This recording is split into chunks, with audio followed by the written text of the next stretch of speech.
Programa PubliRio Online. Apresentação Silvio Barbosa.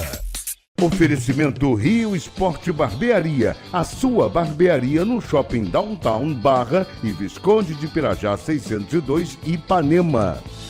Olá meu amigo, olá minha amiga, mais uma vez o nosso programa PubliRio Online entra no ar aqui pela TV, depois ele converge para as mídias digitais. Ele vai para o YouTube, Facebook, Instagram e para os tocadores de podcast Spotify, Google e Apple.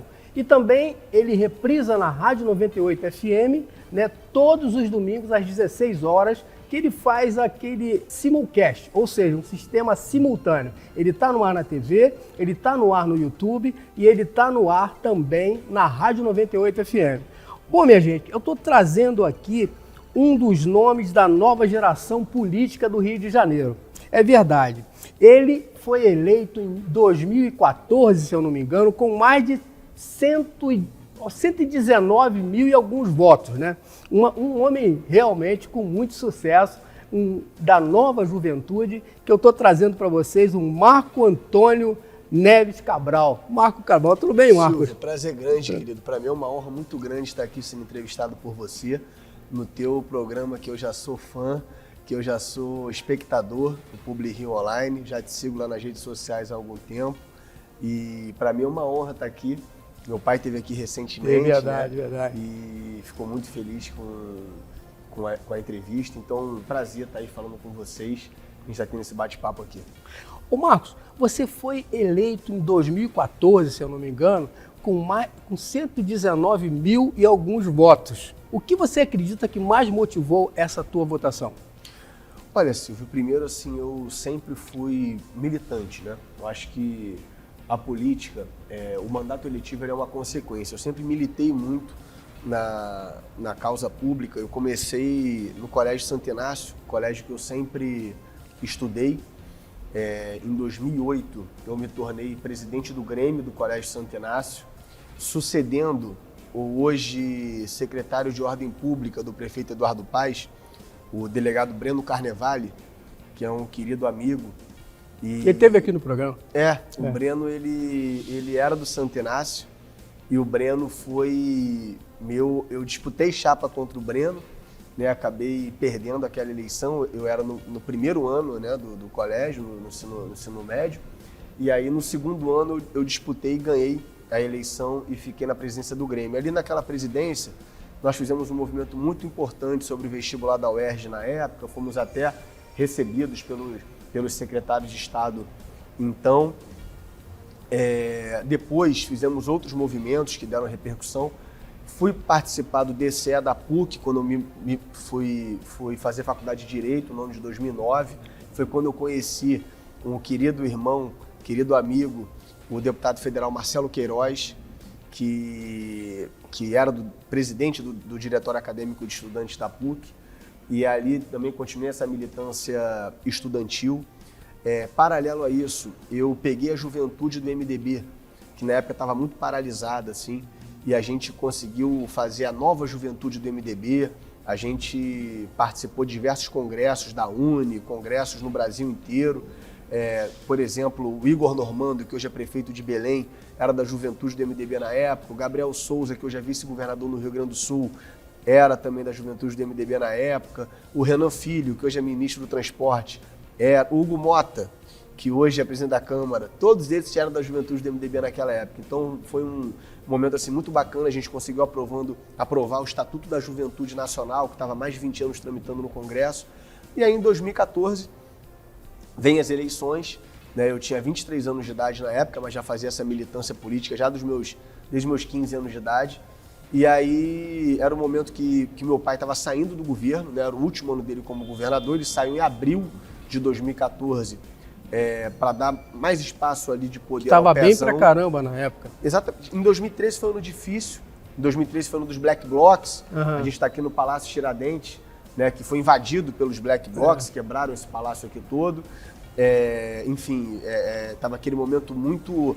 Foi aquela primeira manifestação de 1 milhão de pessoas, negócio de 20 centavos da passagem, que a gente sabe que aqueles 20 centavos era apenas um pano de fundo para muitas outras coisas que vieram ali no embalo. A Lava Jato, né? Ela começa ali nesse ano de 2013. E aí, em 2014, Era um ano que até o governo do estado estava muito bem avaliado. O meu pai, por conta dessa grande... Lembra daquele acampamento, aquela casa dele, aquela coisa toda? Vinha sofrendo um desgaste até natural de 8 anos de governo, né? Entendi. Mas o governo muito forte, porque o governo entregou muito, o governo tinha muitas políticas públicas. As UPPs, por exemplo, foram um UPAs legado do seu pai, né? horas, as UPPs, né? A rede FATEC expandida, 7 novos hospitais construídos, 40 novos colégios de ensino médio. Eu fico vendo às vezes o Marco. O Marco é bom de papo, ele parece o pai dele, né? Ô Marco, eu fico vendo às vezes você e teu pai indo visitar os locais que ele ajudou. Eu lembro que a gente gravou lá, eu gravei com seu pai no Teatro Municipal e ele fez aquela obra toda lá. Aí eu fico vendo teu pai levar você e você vê aquelas obras todas que teu pai fez. O que você sente, Marcos? Então, aí só para concluir, em 2014 eu venho candidato e me elejo muito bem, né? Faço um mandato de 2 anos como secretário de esporte, que a gente fez muita entrega na secretaria, apesar dos poucos recursos de orçamento. E depois mais 2 anos, 17 e 18 na Câmara Federal, que a gente apresentou muitos projetos de leis, inclusive projetos que viraram leis, efetivamente.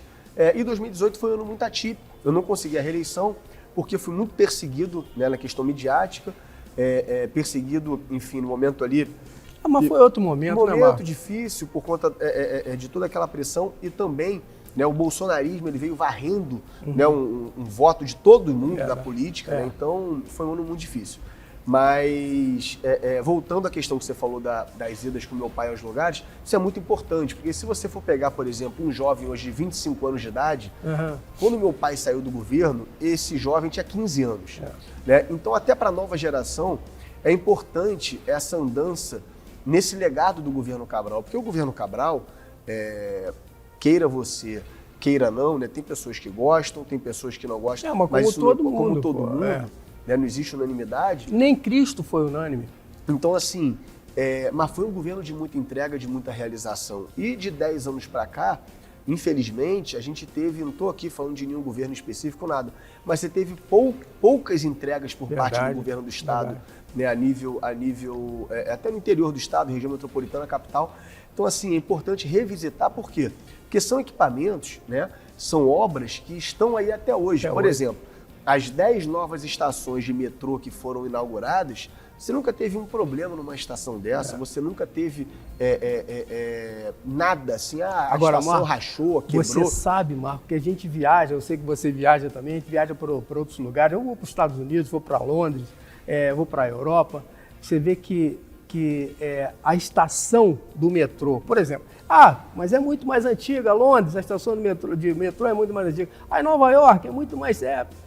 Cara, a nossa estação do metrô, que teu pai construiu, ela é magnífica, ela é deslumbrante, é coisa linda, tudo limpo. Eu acho que o americano, quando vem para cá, ele olha a estação e fala, meu Deus do céu, um americano, um inglês, qualquer pessoa, a gente se orgulha de um bom trabalho que teu pai fez. Não, isso foram 10 novas estações, né, 16 quilômetros de metrô subterrâneo e um pequeno grande detalhe. A maior distância entre estações do mundo de metrô subterrâneo é a distância entre a estação São Conrado Rocinha e Jardim Oceânico na Barra da Tijuca.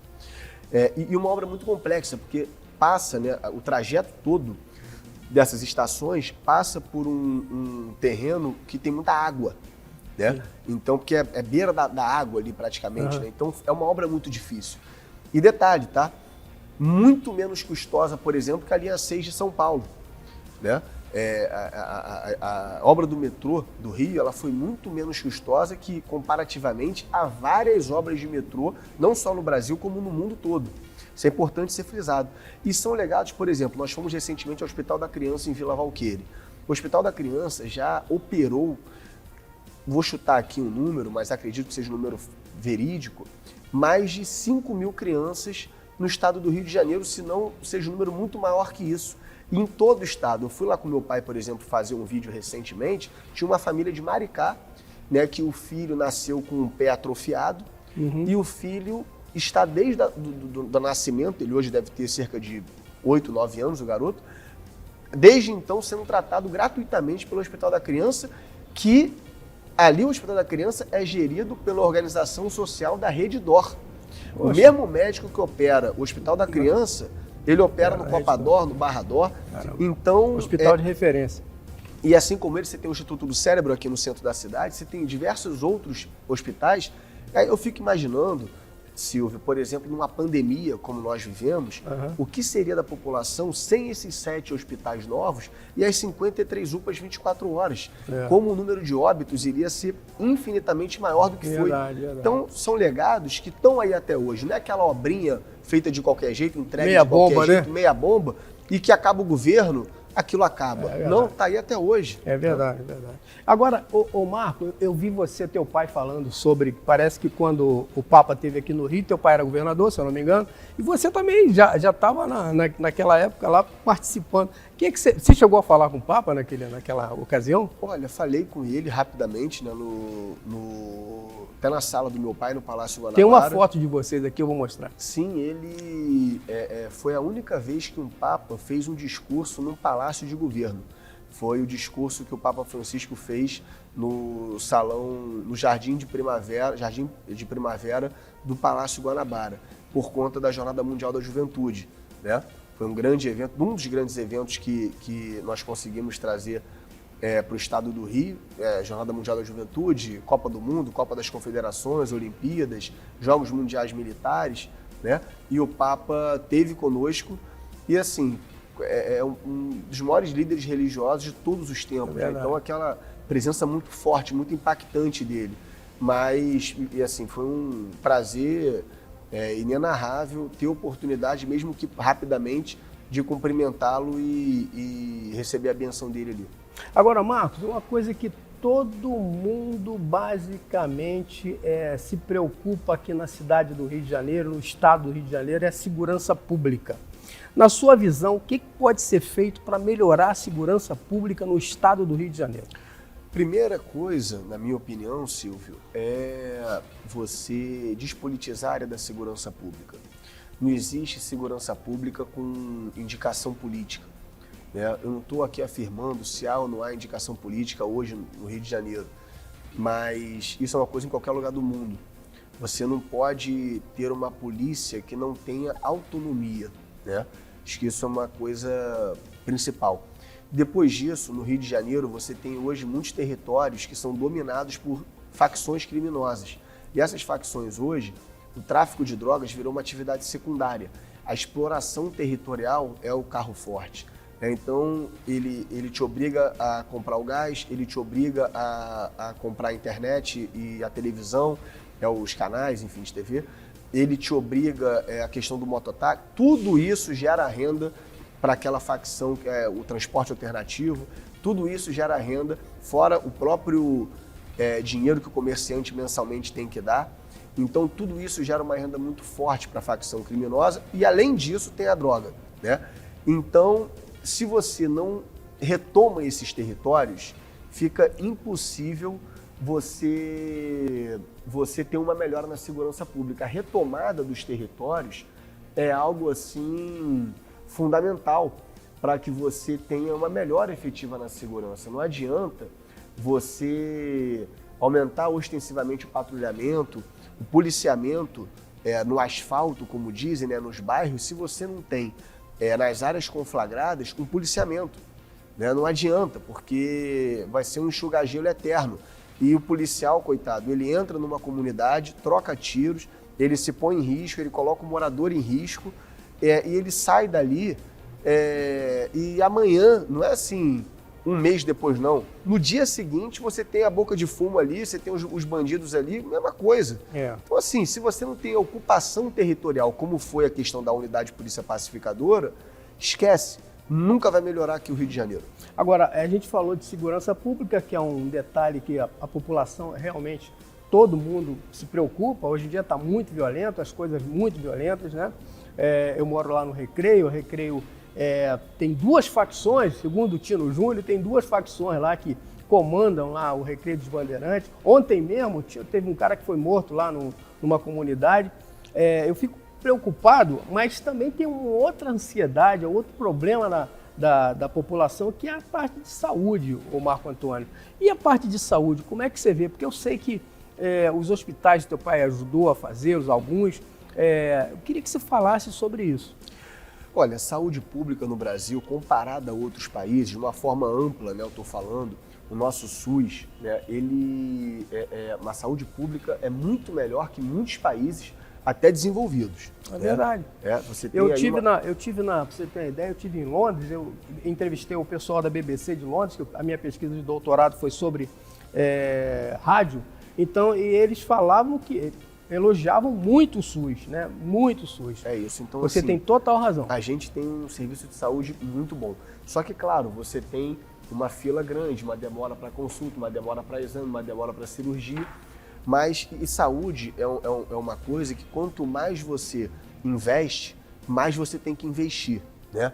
Você nunca vai ter ali uma demanda satisfatória de orçamento para a saúde. Você sempre tem que pôr mais recursos, você sempre tem que investir mais. Então, uma coisa que não pode parar. Vou te dar um exemplo. A última UPA 24 horas inaugurada no nosso estado tem 10 anos. Caramba! Né? Então, assim, você não pode parar de investir. Né? Eu acho que isso é fundamental. Você continuar ampliando a rede de UPAs, você continuar ampliando a rede de atenção básica, você continuar ampliando os hospitais com especialidades. Né? Enfim, acho que isso é uma questão assim, fundamental. Agora, Marcos, uma coisa, na passagem que você deu lá em Brasília, em 2014, né, 2015, eu sei que você fez um montão de coisa lá. Permite aos empresários abater o imposto de renda da pessoa jurídica a 15%. Uma outra questão que você determina a abertura de uma linha de crédito exclusiva do BNDES para os jovens e outras cocitas mais. Como é que foi a tua passagem efetiva lá? Tem essas leis e outras que você criou? A gente, por exemplo, tem um projeto de lei que eu fiz em conjunto com a minha então colega Mariana Carvalho, que reduz muito a compra de plástico pela União, né? Que a gente fez uma pesquisa na época, a União compra toneladas e toneladas de itens plásticos, e a gente tem toda aí uma questão de sustentabilidade envolvida, que o plástico é muito danoso para o meio ambiente, né? O descartável, vamos dizer assim. Então, a gente criou um projeto de lei que a União é obrigada a reduzir gradativamente essa compra. Eu introduzi um projeto de lei que gerou um debate muito legal na época. Esse projeto, infelizmente, ele não foi à frente, mas ele gerou uma discussão e gerou um resultado, né, que era um projeto que determinava cotas para negros nas emissoras que tinham concessão pública, que são as emissoras de canal aberto. Rádio, televisão. Né? E não só as emissoras, como também qualquer projeto audiovisual que captasse recurso público. Isso na época foi para dei algumas entrevistas, isso foi para o jornal, e isso na época foi muito falado, vamos dizer assim. Então gerou uma discussão muito positiva sobre esse tema. Além disso, como você falou, tem um projeto de lei que tramita sobre a questão de linha de crédito do BNDES específica para jovens. Eu apresentei um projeto de lei na época que isenta o IPI, né, da compra do veículo, como o taxista tem a isenção do IPI, né, o policial militar, as forças de segurança, na verdade, os policiais terem essa isenção também. A gente fez um trabalho muito legal legislativo. E não só isso, eu relatei também muitas leis interessantes na Comissão de Defesa do Idoso, que eu participei, na Comissão de Esporte. A gente, na época, fez um trabalho muito bacana de propor soluções e fiscalização do legado olímpico através da Secretaria de Esporte, inclusive o meu colega. A Secretaria você passou em que ano? 15 e 16. Aí eu cheguei em Brasília início de 17. E o Fábio Bettidieri, por exemplo, que hoje é o governador de Sergipe, foi meu colega, a gente trabalhou muito em conjunto na Comissão de Esporte, ele foi meu presidente na comissão. Participei da CCJ, participei da Comissão de Finanças e Tributação. Então tive Foi um cara atuante mesmo. Foi uma coisa assim, muito especial para mim, o parlamento, porque ali você conhece a realidade do Brasil mais a fundo, né? Você conhece a realidade do sul do país, do nordeste, do norte, do centro-oeste, e é muito interessante você ver, né, os debates. Infelizmente, a gente hoje, na época, né, hoje menos, mas na época você tinha um número muito excessivo de partidos. Então são muitos líderes, então as discussões às vezes demoram infinitas horas e às vezes fica uma coisa um pouco improdutiva. Mas eu acho que com essa diminuição do número de partidos que a gente está experimentando, né, eu acho que isso vai ser muito saudável para a democracia e saudável para as coisas andarem mais rápido, vamos dizer assim, em Brasília, né? Porque na minha época tinham 33 partidos, então são 33 líderes. Com todas as votações, são 33 líderes que têm que usar a palavra, e a cada destaque, a cada emenda, a cada votação em plenário. Então a gente ficava até 3, 4 da manhã, muitas das vezes, votando. É uma coisa realmente assim que eu acho que com essa questão do enxugamento dos partidos, isso vai melhorar muito. Ô Marcos, eu tenho agora uma pergunta de uma pessoa muito querida sua, que é o seu pai, que vai fazer a pergunta para você aqui. Vamos lá, vamos ver. Marco Antônio, o Silvio Barbosa pede para eu te fazer uma pergunta. Mas eu não vou te fazer uma pergunta política, sobre vida pública, nada disso. Vou te fazer uma pergunta familiar. A minha netinha, que está na barriga da minha nora, como é que ela vai se chamar, Marco Antônio? Você e a Jéssica não me disseram ainda, não nos disseram. E eu estou ansioso para saber o nome da minha neta, que vai se juntar à Catarina, ao Marquinho e ao Serginho. Fala o nome da minha neta, por favor. Meu pai não é fácil. Ele quer me deixar numa saia justa com a Jéssica, com a minha esposa. Mas, assim, a gente está em dúvida entre alguns nomes, né? Vitória, Sofia, Charlotte, enfim, já foram alguns nomes aventados lá em casa, mas ainda não chegamos a um consenso. Ainda temos tempo. A previsão de nascer é final de julho.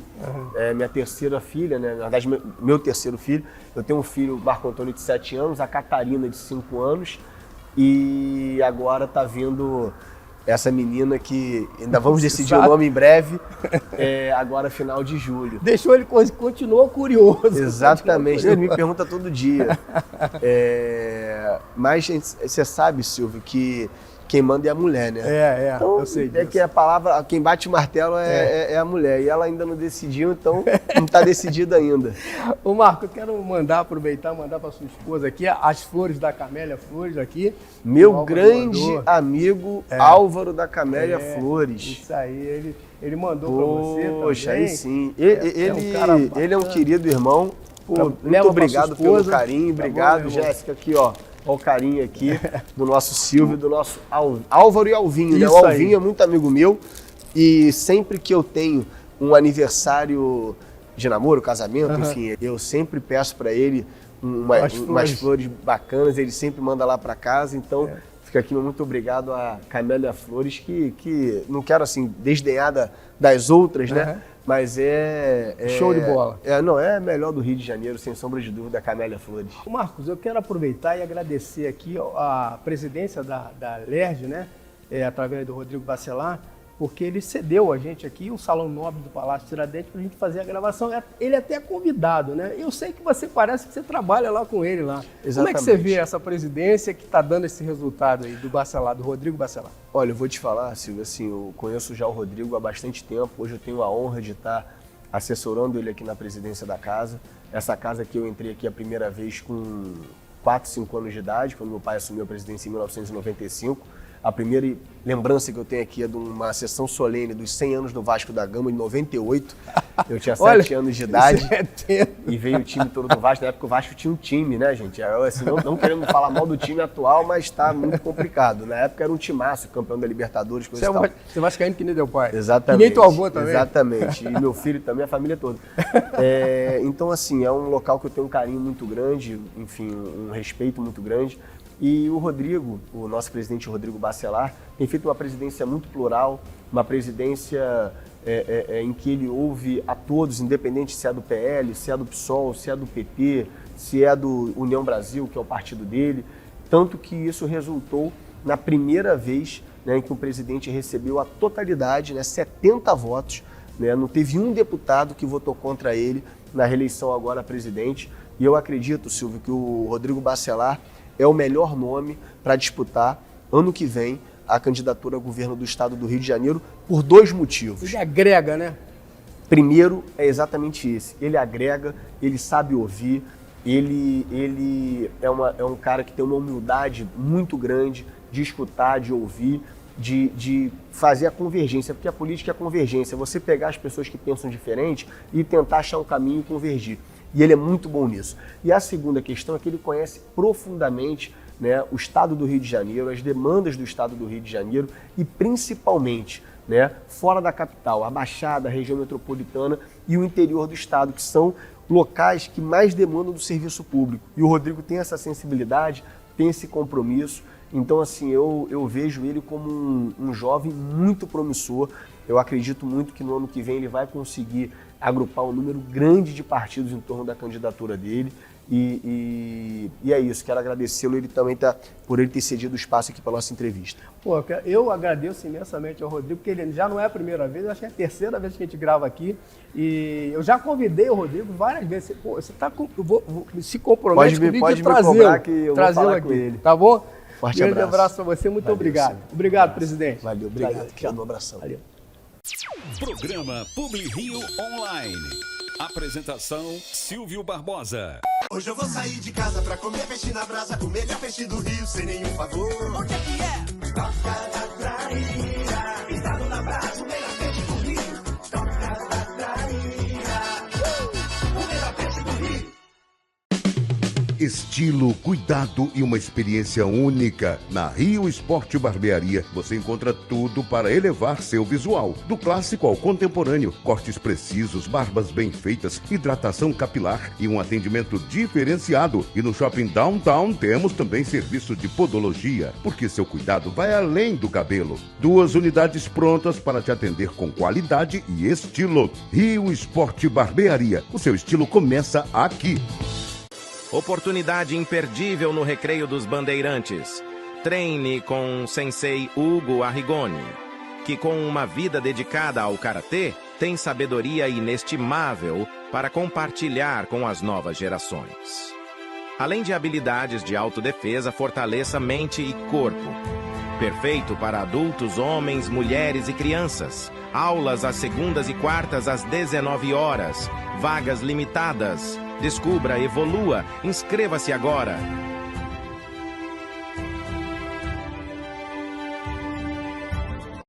Programa Publi Rio Online. Apresentação Silvio Barbosa. Hoje nós estamos trazendo aqui um médico que é também uma pessoa, na verdade eu acho que ele é um médico das estrelas, né? Eu vou falar com o doutor Joel Lacerda. Tudo bem, doutor? Obrigado mesmo. Primeira pergunta que eu gostaria de fazer a você, por que é Clínica Istambul? Sim, legal. Eu quero iniciar dizendo que estou muito assim, honrado de ter recebido o teu convite e poder tirar toda a dúvida. E para quem tem mais curiosidade sobre transplante capilar, é muito importante popularizar, porque hoje realmente está muito popular, está muito acessível, sob o ponto de vista do número de médicos que aumentou no Brasil, quanto de preço, né, de acessibilidade ao preço. Por que transplante capilar? Por que Istambul Brasil? Eu sou médico formado no Brasil, me honro muito disso, tenho muito orgulho de ser médico. Só que eu fui buscar esse conhecimento mais apurado na Turquia, em Istambul. Ah, entendi. Porque na época estava aquela moda... Porque lá é referência em transplante referência capilar. Mundial, porque saía do Brasil aviões fretados, lotados com pessoas fazer transplante lá. Fazer transplante lá. Na Turquia. E isso me chamou a atenção. Mas hoje estão fazendo aqui, né? Não, hoje o Brasil sempre foi assim, ponta em relação a qualquer procedimento médico. É o melhor do mundo. É igual a odontologia, né, também. Sim, né? Referência. Referência no mundo inteiro. Sim. Só que o que acontece? Na época, como eles estavam, assim, o mundo todo indo para lá, eu estudei no Hospital de Istambul, na Turquia, tenho inclusive diploma, né? Na verdade, eu não me formei lá na Turquia em transplante, né? Eu fui lá apurar mais a técnica, entendeu? Refinar mais a técnica. E aí tive essa ideia de colocar o nome de Istambul Brasil para fazer uma referência realmente, onde foi que eu afinei, né? Refinei mais essa técnica. Agora eu quero saber de você, Joel. Posso chamar de Joel? Porra, à vontade. O que é exatamente o implante capilar, entendeu? E basicamente, para quem é indicado isso? Sim, legal. Então, na verdade, o transplante capilar nada mais é que você trocar a área onde está o folículo saudável para uma área que o folículo não era saudável. Então, geralmente era doadora. Entendi. É a região lateral e a região de trás aqui da cabeça. Aqui, né? As laterais e a parte de trás. Você pode, às vezes, a pessoa já bem idosa, que ela é calva, você não vê. Você sempre vê um cabelinho aqui, que é um cabelo que a gente chama de blindado à queda. Um cabelo que não cai. Você pega aquele folículo, retira dali, ele não cresce mais ali. É bom sempre avisar isso, que as pessoas, às vezes, têm a falsa ilusão de que o transplante você faz quantas vezes você quiser, quantos cabelos você quiser. Não, a área é finita. Por isso que é bom procurar um médico responsável, que tenha expertise nesse procedimento, para não degradar a área doadora e os cabelos que você implantar, eles serem assim, viáveis, né? Entendi. Entendeu? E aí, para concluir, hoje no Brasil, no Brasil todo, em todos os estados e municípios, tem uma clínica de transplante capilar. Então eu sempre falo o seguinte, vou bater nessa tecla, não vá na clínica, procure um médico. No Brasil, é um procedimento exclusivamente médico, a gente chama de ato médico. Então não adianta você ir numa clínica, às vezes famosa, que deu certo com o teu amigo, mas quando você vai, é outro médico que está fazendo a cirurgia. Por isso que é bom procurar o médico. Entra no CRM lá, vê o médico, esse cara é médico e opera com ele. É interessante, rapaz, que eu vi um trabalho que você fez com aquele ator, o Raul Gazola, ficou show de... Caraca! Nelson Freitas também. O Nelson Freitas também. O Nelson Freitas ficou show. Eu vou mostrar aqui. Pode mostrar. Vou mostrar. Eu vou ficar feliz. Então, o que acontece hoje? Eu gosto sempre de falar nisso, cara. Só os artistas que têm dinheiro têm acesso ao transplante, hoje não mais. Pode procurar aí um médico bom, ele vai bater um papo contigo. Hoje tem inclusive de sobrancelha, tá? Ah, é? Transplante de sobrancelha, transplante de barba, transplante de bigode. A mulher faz transplante também capilar? Faz transplante. É a mesma técnica. Hoje em dia tem uma técnica de long hair. Você não precisa cortar o cabelo. Mas é uma técnica indicada muito especificamente para caso de calvície pequena. Porque hoje, em média, para cada hora que você tira, assim, um folículo no long hair, você tira 5 da tradicional. Então você coloca mais folículos na técnica FUE tradicional. Doutor Joel, deixa eu só colocar aqui para os telespectadores ver o vídeo do Raul Gazola e do Nelson Freitas. Vamos lá. Fala galera, tudo bem? Cheguei aqui na Clínica Istambul, do meu amigo Joel Lacerda, Dr. Joel Lacerda, responsável por essa cabeleira toda que eu tô aqui agora, e daqui a pouco a gente vai estar falando com ele aqui. Valeu? Eu estou aqui com o responsável pela minha grande cabeleira, Dr. Joel Lacerda, que arrebentou, fizemos isso há 3 meses e meio atrás. Será 4 meses por aí? 4 meses por aí, olha só. Coisa mais linda. Tô elegante pra caramba, agora eu trouxe um presentinho pra ele. Primeira camisa que ele me emprestou pra eu sair daqui. Você lembra que eu paguei mico? Ficou um pouquinho apertado, não tem problema. Agora grandão, não deu nele. Trouxe uma camiseta pra ele treinar o jiu-jitsu. Aí ó, professor desse, respeitem. Ele é muito bravo, cara.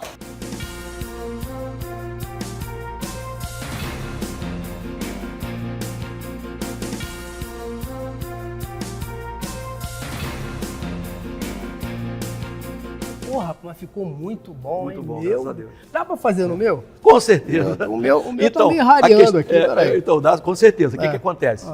A questão do tamanho da calvície é importante, lógico, mas a área doadora, o tamanho dela e a capacidade de doação dela é muito mais importante, tão importante quanto o tamanho da calvície. Então, tendo uma área doadora boa, a gente consegue ter um bom resultado. Agora, é bom colocar o seguinte, o transplante capilar, ele no passado tinha a contraindicação daquela calvície grau máximo, que a gente chama de grau 7. Muito se discutiu sobre o pedido do paciente é soberano. E ele queria fazer.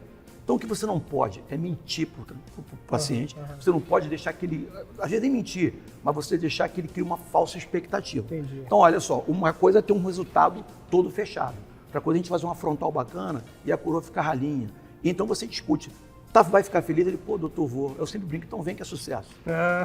Não pode criar uma falsa expectativa. O problema está na expectativa, tá? Não está no resultado. Eu sinceramente, eu vi o teu trabalho, porque eu penso o seguinte, eu tenho problema de coração, de pressão alta, Sim. coração e tudo mais. Então, quando eu preciso de um médico, efetivamente, para coração, eu vou procurar um cardiologista. Sim. Agora, quando eu preciso de um médico com relação a fazer um transplante, eu tenho que procurar uma pessoa que entenda como o senhor Sim. do riscado, que já fez vários, está sempre fazendo, e esse tem garantia de fazer, né? Não, mas olha só, isso é muito importante, né? Por isso que é um ato médico. O transplante capilar realmente é um procedimento tranquilo, ele é pouco invasivo, o folículo ficaria a 4 milímetros em média, sabe, da superfície da pele, é muito tranquilo. Só que é um ser humano. Então você tem que ter experiência, não só no transplante, em manobrar um paciente grave. Entendi. Porque às vezes faz uma hipotensão, dá uma tonturazinha, vomita, ele fica muito preocupado. E você, com expertise nisso, você manobra assim. Numa manobra que você faz com o paciente, ele resolve o problema. Então é bom procurar um cara sério, também no transplante, e também manobrar o paciente. Agora, uma outra pergunta que eu acho que está todo mundo querendo saber. Transplante capilar dói, doutor? Pô, essa pergunta é legal. Então, eu posso dizer que não, mas antes de não doer, tem que anestesiar. E a anestesia ela é desconfortável, como se fosse uma cirurgia de dente, entendeu? É desconfortável. Agora, quanto? A gente não consegue mensurar, porque existe o limiar de dor que a gente chama. Cada um é cada um. Geralmente mulher, o homem mais maduro, assim, quase não sente nada. Entendi. A molecada mais jovem que fica meio bem insegura, mas não dói, o transplante se não dói, o procedimento, você não tem dor nem em casa. Se você tomar medicação, seguir o que o médico orienta, anti-inflamatório, às vezes um corticoide que ele passa, um antibiótico profilático para não ter infecção, de um determinado prazo, não tem nada, não tem nenhum tipo de Agora, procedimento. uma outra pergunta, porque está todo mundo querendo saber aí. Qual o tipo de calvície, né, a pessoa tem? O meu Legal. Qual é? O meu qual é? Legal, O a meu- tua é androgenética. Claro, tem que androgenética. fazer um exame mais apurado, mas nossa experiência a gente consegue ver que é androgenética. Eu vou falar 4 tipos assim, mais importantes, que você encontra mais. Primeiro é a calvície, infelizmente, é uma calvície difícil de manobrar, chama-se fibrosante frontal. O problema está na pele, uma inflamação que dá na pele, e aí a pele fica como se fosse uma terra infértil. Você faz transplante nessa pele e cerca de 60% a 70% volta a cair num prazo de 5 anos.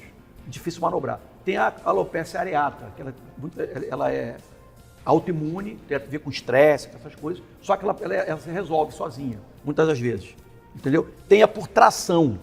Bailarina que está no teatro municipal, né? Bailarina no teatro municipal que faz muito coque, puxa muito cabelo, começa a lesionar o folículo e você perde esse folículo. Também pode fazer transplante. E a nossa calvície normal, né?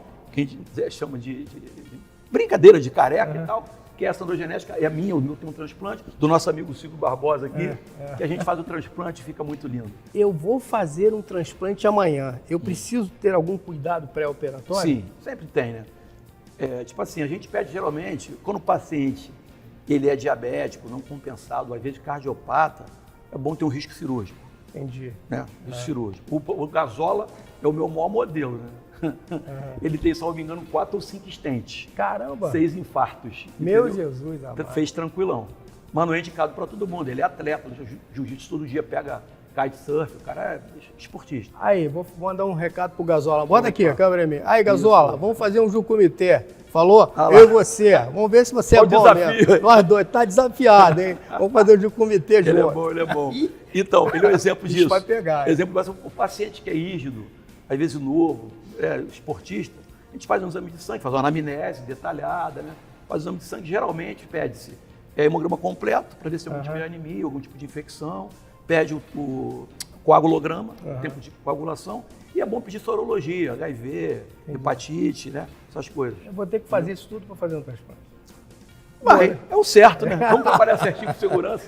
Tá. É o certo. Bom, eu quero aproveitar, o doutor Joel, e agradecer aqui a presidente aqui do Teatro Municipal, né? A presidente Clara Paulino, e também a responsável pelo Salão Assírio aqui, a Helene Nascimento. Obrigado a vocês duas e também ao pessoal aqui que está aqui, o staff que está tomando conta da gente aqui, que é o Gil, que é o Jackson, todas as pessoas aqui do Teatro Municipal, muito obrigado por permitir que a gente grave o nosso programa aqui.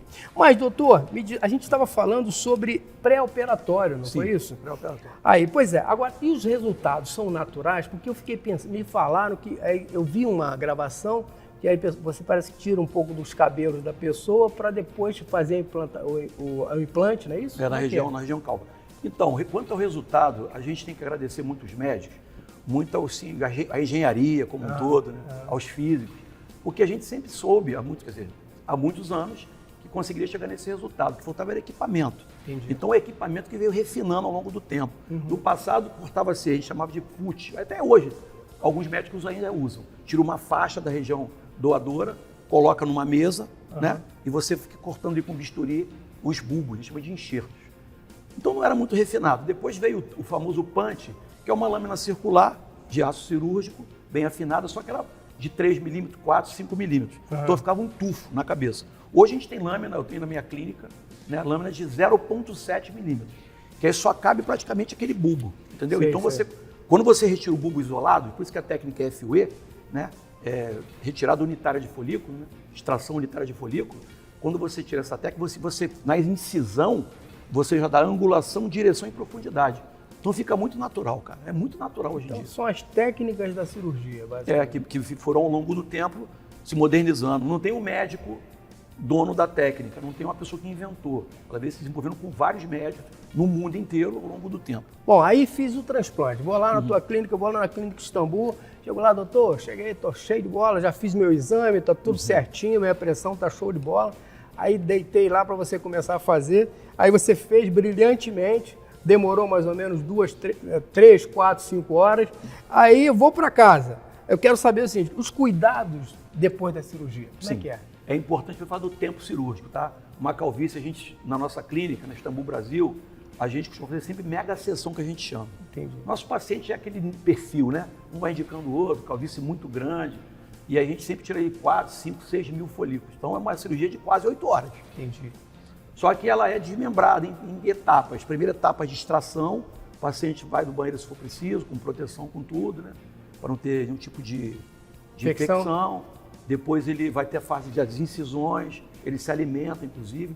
Por último, a implantação. Entendi. Vai para casa. Eu sempre falo tem assim... um filmezinho, uma musiquinha para ouvir? Pode ouvir? Lógico.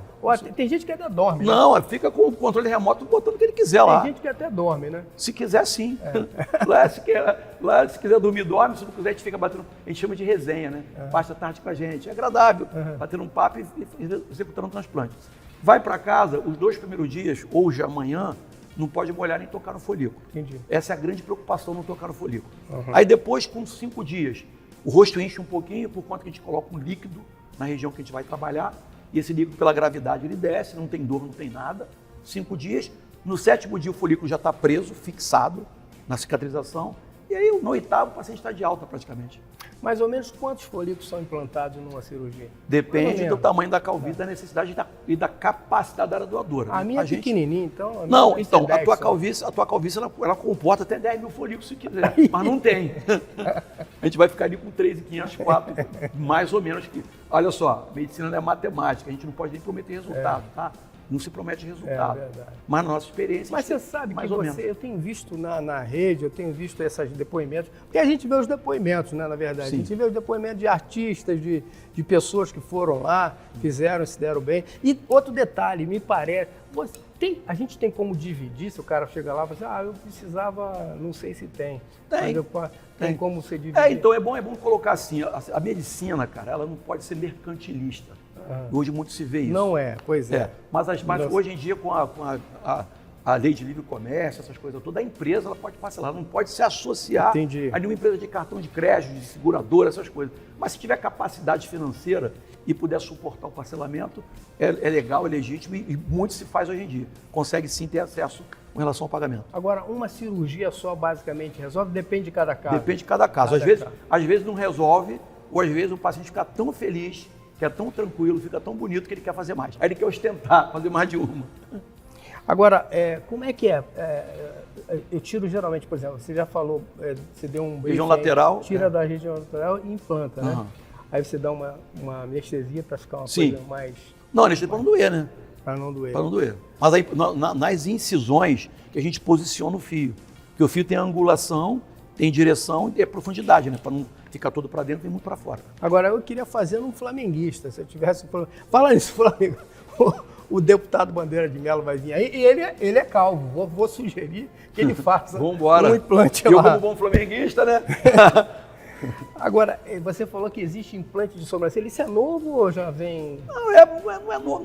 Sim, na medicina, gerar 10, 15 anos é novo, né? Mas, de qualquer maneira, hoje em dia tem implante de sobrancelha, de barba, de bigode, de cílio. Sobrancelha transplante de cílio. Agora, doutor, então, aonde fica exatamente a Clínica Istambul? Sim. Onde faz, na verdade, a Clínica VIP, onde faz essas maravilhas. Você sai de lá assim e fica maravilhoso. Olha só, é bom, cada caso é um caso, né? O que eu faço é o seguinte, é alinhar a realidade com a expectativa. Por isso que o meu paciente fica muito feliz. Eu me honro de dizer, eu tenho milhares de cirurgias, nenhum reclame aqui, nenhuma ação na justiça. Entendeu? Porque o meu papo com o paciente é papo reto. Carioca é bom por isso, né? É papo reto. Entendeu? Nossa clínica fica na Belardo Bueno, em frente ao Shopping Metropolitano. Por que ali? Porque a gente fica num complexo onde tem 2 shoppings. Onde tem o shopping que a gente fica, que é comercial, e o shopping em frente. E tem 2 hotéis. A gente faz divisa com o hotel. Então a nossa estrutura é de pegar o paciente fora do Rio, ou fora do Brasil, inclusive. A gente espera muito pessoal do Canadá e dos Estados Unidos. Pega no aeroporto, faz o translado, coloca no hotel do lado, que é o novo hotel ou Ibis, pode falar? Sim, claro. Sem problema? Sem problema. Do lado da clínica, e o paciente sai de uma porta e entra na outra. Muito Bom, tranquilo. Eu acho, então, você que quer fazer um transplante capilar e não quer ir para Istambul, né? Você vem para cá, para a Clínica Istambul, chega lá, fala com o doutor vai dar atenção, como você está vendo, é uma pessoa que dá atenção especial, e ele vai te dizer se você pode ir sempre dentro da realidade, da verdade. Com certeza. Não, sim. Isso é importante, porque se você... esse é um recado até para todo profissional, né? Dentista, pedreiro, por quem que seja. Se você cria uma expectativa equivocada no teu cliente, no teu paciente, e ele se frustra, acaba ali o teu relacionamento. É isso aí. E o relacionamento, o famoso boca a boca, não tem preço. Nosso paciente, a gente tem estatística disso. Nosso paciente, 85% é indicado. Certo. É indicado. Então, a gente está ali tranquilo. Então, a indicação vai ser daqui agora para vocês aí, para você que está afim. Agora, vamos botar aqui as redes sociais do Dr. Joel Lacerda, da Clínica Istambul, Brasil e Transplante. É isso. Doutor, muito obrigado Eu que agradeço. pela sua presença. Agradeço. O senhor é botafoguense ou flamenguista? Flamenguista, pô. Oh, meu Deus do Flamenguista. céu, assim não dá. Cadê o Bandeira de Melo? Eu não sabia, vai chegando aí. O único defeito que você tem é esse, ser flamenguista, né? Eu não acho. Obrigado, hein? Valeu. Programa Publi Rio Online, um oferecimento Rio Esporte Barbearia, a sua barbearia no Shopping Downtown Barra e Visconde de Pirajá 602 Ipanema.